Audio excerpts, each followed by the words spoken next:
the Music and News FM station of RMN. Sa Cotabato. 90.9. DXNY. Oras mga kasama sa Buong Kapuluan, tatak alas 7:42 ng umaga. RMN. RMN News. Diretso Balitang Cotabato.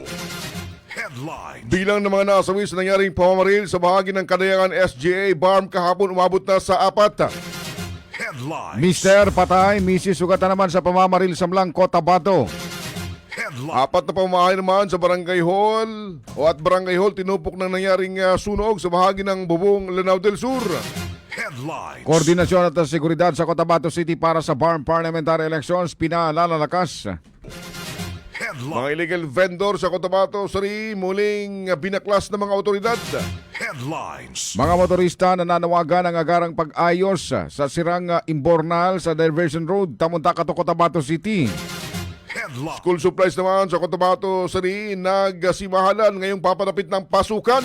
Headlines. Lubak-lubak na kalsada sa parang inirereklamo ng mga motorista.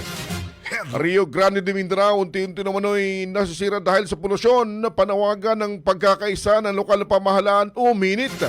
Headlines. MDN Governor Mastura nananawagan sa publiko na maging mainahon sa kabila ng mainit na usapin sa politika. Headlines. Dalawang ordinansa naman dyan sa bahagi ng Maguindanao del Sur aprobado na.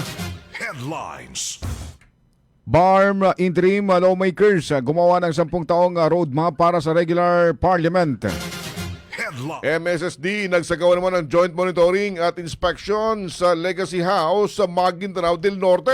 Headlines. At 52 kabataang Bangsamoro pumasa sa 2026 DOST SEI Scholarship Exam. RMN News. Diretso Balitang Cotabato.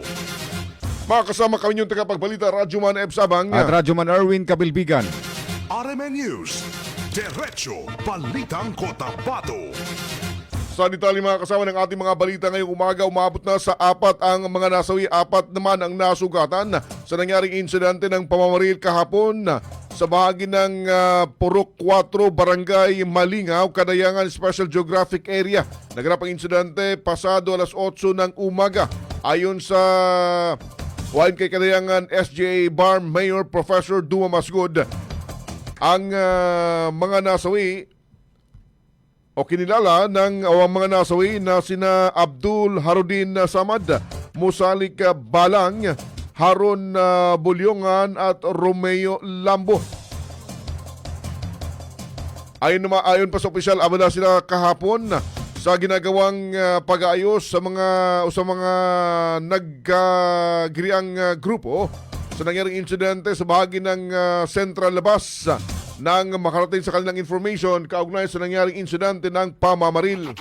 Actually, kahapon, nabigla nga kami kasi nasa continuation ng pagsusumikap ng LGO pati na rin security forces, ibig sabihin sa armed forces at saka sa Imayle sa pagtitipo namin sa closure ng problema dito sa may Central Labas. So, nandun kami sa may quarters ng 33rd Highway. Then, nabalitaan lang namin tungkol sa nangyari nga sa Malingaw. Dahil sa nakasit na yung meeting namin sa ng arrangement o kaya yung napagkasunduan ng panig doon sa may Central Labas. Tinapos namin muna, of course, yung pagpirmahan. So, right up. RMN News. Diretso Balitang Cotabato. Bigla na lamang umanong niratrat ng mga armadong kalalakihan ng mga biktima na nakatambay lang sa isang kubo sa katumakas sakay ng isang sasakyan. Patuloy ang investigasyon ng Kadayangan PNP upang matukoy ang motibo sa insidente at matuntun ang mga tumakas na mga suspek. Na-recover naman sa pinangyarihan ng krimen ang umano'y basyo ng bala ng caliber 5.56 mm. Nandun yung mga kalalakihan, tapos bumaba sa sasakyan yung bumaril. Pagbaba nila, binanatan na yung kalalakihan na nandun sa mamamahay na yun. Kasi natin parang may parang drugs ang involved yan. Di pa nag-pronounce pero tingin ko may mga ganyan na parang malapit sa ganyan. Isa po yun sa mga tingin namin, yung pinag-anuhan na yun, yung pinangyarihan. Panay lalaki yung nandun. Nirat-rat na yung mga grupo ng kalalakihan na nandun. Kung kaya yung mga nandoon ay yung mga may tatlong casualty na nalaman namin. Pero dinala RMN News, Diretso Balitang Cotabato. Alas 7:47 o 45 mga kasama ng umaga yung ating oras, nasawi ang isang lalaki habang sugat naman ang kanyang misis matapos pagbabarilin ng di pa nakilala mga sospek sa bahagi ng Datopiang Street, Barangay Poblasyon Mlang North Cotabato pasado las 12 ng tanghali kahapon. Nakilala mga biktima na sina Hernani Prisión Talamor Jr., 30 anyos, habang ang kanyang misis naman ay si Richelle Datuon Talamor, 31, na nagtamo ng tama ng bala sa kanilang bahagi ng binti sa report. Sakay ang mag-isawa ng kanilang tricycle kasamang kanilang anak nang mangyari insidente ng pamamaril. Batay sa investigasyon ng Mlang PNP, dalawang hindi nakilalang sospek nasakay umano ng kulay itim na XR motorcycle na walang plaka ang lumapit at biglang pinaputukan ang mga biktima bago mabilis na tumakas. Wala nang buhay ang mister nang dumating sa paggamutan o dumating ang mga pulis habang isinugod sa paggamutan ang ginang na hanggang ngayon patuloy na ginagamot. RMN News, Diretso Balitang Cotabato. Mga kasama, alas 7:48 ng umaga, nasunog ang 4 na pamamahay at barangay hall sa barangay Rogero, Bubong, Lanao del Sur kahapon. Ayon sa inisyal na report, mabilis na kumalat ang apoy sa lugar na agad namang nirespondihan ng Bureau of Fire Protection ng BFP Ramain upang apulayin ang sunog at maiwasan ang pagkalat nito sa mga kalapit na kabahayan at establishmento. Wala namang naitalang nasawi o nasaktan sa insidente, ngunit patuloy na isinasagawang investigasyon upang matukoy ang sanhi ng insidente at ang kabuuang pinsala sa mga apektadong pamilya at ari-arian. RMN News, Diretso Balitang Cotabato. Mga kasama, nagpapatuloy ngayon ang pagbabaklas ng Cotabato City Traffic Management Center o CTTMC, katuwang Public Safety Office at Law Enforcement Agency ng lungsod sa mga illegal vendor na nakakasagabal umano sa mga pangunahing lansangan ng lungsod. Sa panayam ng DXMY, sinabi ni CTTMC Chief Muinul na ito ay kasunod umano ng unti-unti ng pagdami ng mga illegal na mga nagtitinda sa mga lugar na naunang idiniklara ng CTLGU na bawal pwestuhan ng mga vendor. Aniya, higit 10 mga vendor kahapon ang muling nasampulan matapos muling lumabag sa nasabing alituntunin, lalo na yung nasa labas ng Cotabato Regional and Medical Center at iba pang parte ng Cotabato City. Kasi yung napansin po natin na lalong dumarami po yung mga illegal vendors po natin, yung iba nga nasa linya na po ng ating mga lansangan, kaos na po talaga sila sa mga motorista natin. So yun na, inaksyon na natin kaagad yan sa buong city natin, syudad natin, para maayos po natin ang mga area na yan. Actually, nagsimula po tayo dito sa may CRNC. RMN News, Diretso Balitang Cotabato. Muli namang hinimok ni Chief Anul ang lahat ng mga nagtitinda sa Cotabato City na sumunod sa mga alituntunin ng lokal na pamahalaan para makaiwas sa confiscation ng kanilang mga paninda o pagbabayad ng multa. Iginiit ng opisyal na lahat ng mga binabanggit na mga restricted area para sa mga nagtitinda dito sa lungsod ay maigpit nila itong binabantayan alinsunod sa isinasaad ng batas. Hiling din ng opisyal na unawain ang kanilang operasyon dahil para din naman sa kabutihan at kaayusan ng Cotabato City. Saya ko ngayon dalawang ordinance.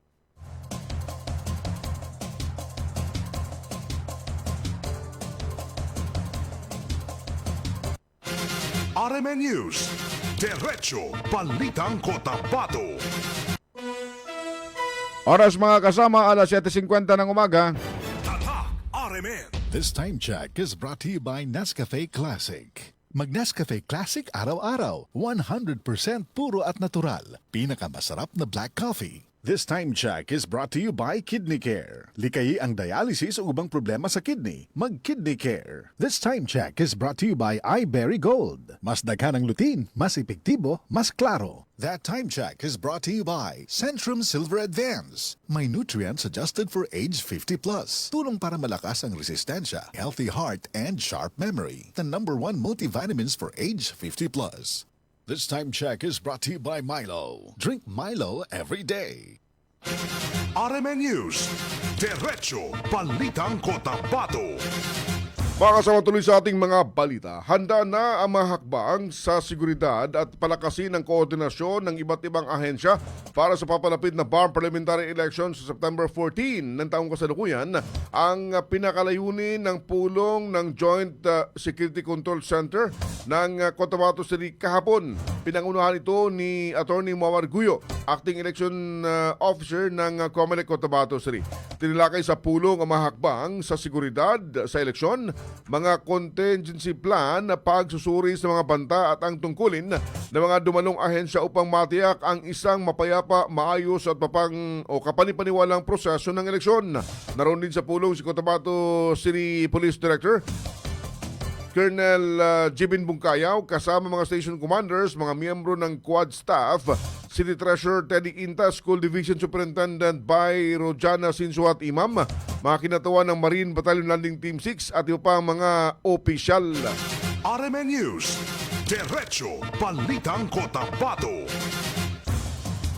Alas 7:52 ng umaga mga kasama, nananawagan ang mga motoristang dumaraan sa sirang Imbornal na agad itong ipaayos upang maiwasan ang aksidente at pagkasira ng mga sasakyan na matatagpuan sa Diversion Road, sakop ng Barangay Tamuntaka, Cotabato City. Ayon kay Haron Wagas, isang driver ng wind van na madalas dumadaan sa lugar, 2 beses na siyang nasiraan at naputulan ng spring dahil sa sirang bahagi ng kalsada. Matagal na umano nilang inirereklamo ang problema sa mga kinaukulan, ngunit hanggang ngayon ay wala pa ring konkretong aksyon. Sa isinagawang pagbisita ng DXMI, tumambad ang malaking butas sa gitna ng kalsada na nagdudulot ng panganib sa mga motorista. RMN News, Diretso Balitang Cotabato. Sa iba pang balita, unti-unti nang nawawala ang dating sigla ng Rio Grande de Mindanao na itinuturing noon na lifeline ng Cotabato City, bungsod ng patuloy na paglala ng polusyon at hindi maayos na pagtapon ng basura. Ayon sa mga opisyal, malaking epekto ng improper waste disposal sa unti-unting pagkasira ng ilog. Nanawagan ngayon ang Cotabato City Council sa publiko, mga civil society organization at iba pang sektor na makiisa upang maisulong ang rehabilitasyon ng ilog. Ayon kay City Councilor Anwar Malang, isa na umano ang Rio Grande de Mindanao sa mga pinaka-polluted na ilog sa bansa, kaya't kinakailangan ng agarang aksyon upang maisalba ito. Aminadong opisyal na hindi madali ang proseso ng pagbabalik sigla ng ilog. Ngunit kung sisimulan ngayon ay may posibilidad na maibalik ang dating linis at ganda nito bilang mahalagang bahagi ng kultura at pamumuhay ng syudad. Kabilang sa mga tinukoy na sanhin ng problema ang pagdami ng informal settlers sa gilid ng ilog at kakulangan ng maayos na waste management. RMN News, Diretso Balitang Cotabato. Alas 7:54 ng umaga mga kasama, sa babang panig ng mga balita, aprobado na sa third and final reading sa 43rd regular session ng Sangguniang Panlalawigan ng Maguindanao del Sur kahapon ang Ligawasan Mars Development Council Ordinance at the Provincial Mining Regulatory Board na akda ni Board Member Forester Kahal Kedag, Committee Chair ng Environment and Natural Resources. Sinabi ni BM Kedag sa DXMY na malaking tulong sa income generation ng provincial government ang dalawang mga ordinansya na labis namang sinuportahan ng kanyang mga kasamaan sa legislative branch ng pamahalang panlalawigan. Maliban sa income generation, malaking hakbang din anya ito para makontrol o mabawasan man lang ang pagbaha na nararanasan sa kapaligiran ng Ligawasan Mars. Ang ordinance. Salamatan natin yung provincial governor natin, si Governor Dato Alvin Timbang, that's Dalaya. Ang ating Vice Governor, regarding this matter, itong ordinance na dalawa. Una is Ligawasan Mars Development Council. Number 2 is Provincial Mining and Regulatory Board. Yung dalawang ordinance na ito, may importante. Lahat din, importante lahat. Pero sa akin, importante masyado ito. Yung RMN News, Diretso Balitang Cotabato. Iginit niya na sa pamagitan ng sabing council ay mabubuo ang mga planong makakatulong sa mga residente maging sa kalikasan. Sa usapin naman ng mining, sinabi ni BM Kedag na may dalawang uri nito tulad ng small at large-scale mining na isang malaking hakbang upang magamit ang mga likas na yaman ng buong lalawigan. Matapos ang pag-aproba ay kaagad itong isinumite sa tanggapan ni Maguindanao del Sur Governor Kagi Alimid Timbang upang maging ganap na batas habang isusunod naman ang pagbuo ng implementing rules and regulations nito. Nakikialam. Ang pinakapuntos dito is magkakaroon tayo ng planning. Plano, paano magbuti? Paano makakabuti sa Provincial Maguindanao del Sur ang Ligawasan Marsh? At paano natin matulungan yung mga constituents dyan sa nakatira dyan, natulungan natin sila kung paano nila magplano yung ano bang kahalagahan ng Ligawasan Marsh. Ngayon kasi, wala na nagpaplano dyan. Na nakikita mo lang yan, nangingisda. Nakikita mo lang RMN News, Diretso Balitang Cotabato. Alas 7:57 ng umaga mga kasama, nagdulot ng pansamantalang abala sa daloy ng trapiko ang pagkakahulog ng sako-sakong feeds mula sa isang 10-wheeler truck habang binabagtas nito ang sirang bahagi ng kalsada sa barangay Makasandag sa bayan ng Parang, Maguindanao del Norte. Batay sa salaysay ng ilang residente, matinding lubak umano ang naranasan ng truck dahil sa kalsada, dahilan upang mawala ng balansya ang kargamento at maulog ang ilang sako ng feed sa gitna ng daanan. Agad namang huminto ang driver kasama ng mga pahinante upang pulutin at ilipat ang mga nalaglag na mga karga sa isa pang malaking truck. Bagamat wala namang naiulat na nasaktan sa insidente, muling nabigyan ng pansin ng mga residente na matagal ng problema sa sirang kalsada sa lugar. RMN News, Diretso Balitang Cotabato. Sa iba pa nating mga balita, nanawagan si Maguindanao del Norte Governor Dato Tucao Mastura sa lahat ng mga taga-suporta na maging mahinahon sa kabila ng pagkakaiba ng partidong kinaaniban ng mga kilalang personalidad. Ayon sa opisyal, sa halip na maghalit, pagpiestahan o pagpasensyahan na lamang aniya dahil hindi na ito maiwan lalo pa sa larangan ng politika. Dagdag ng gobernador, huwag ng patulan ng mga trolls na nag-iingay sa social media upang hindi na lalawak pa ang konting misunderstanding ng mga ito. Ang panawagan ng opisyal ay ginawa kasunod ng paglulunsad ng Development Transformation Opportunity for Maguindanao del Norte na isinagawa kahapon sa bayan ng Dato Udin, Sinsuat.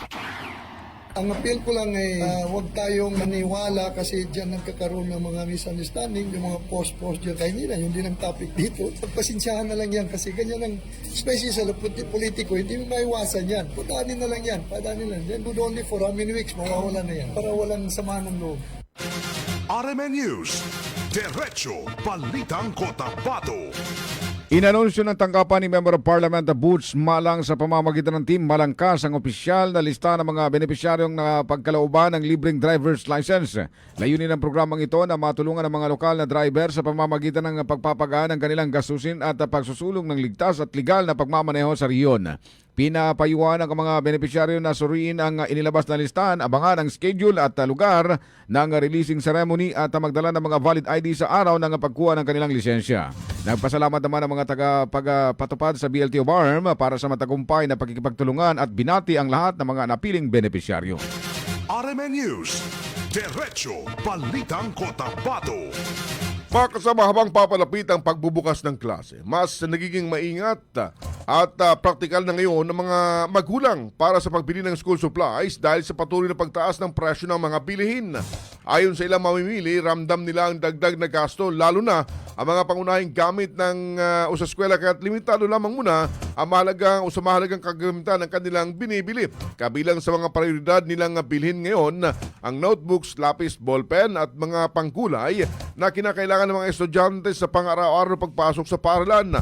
May ilan ding nagsabi na mas pinipili nilang mamili sa mga tindahang may mas murang presyo upang kahit papaano makatipid sa gastusin ng pamilya ngayong pasukan. Samantala, may mga magulang din na nagpasyang huwag nang bumili muna ng mga bagong bag at iba pang gamit.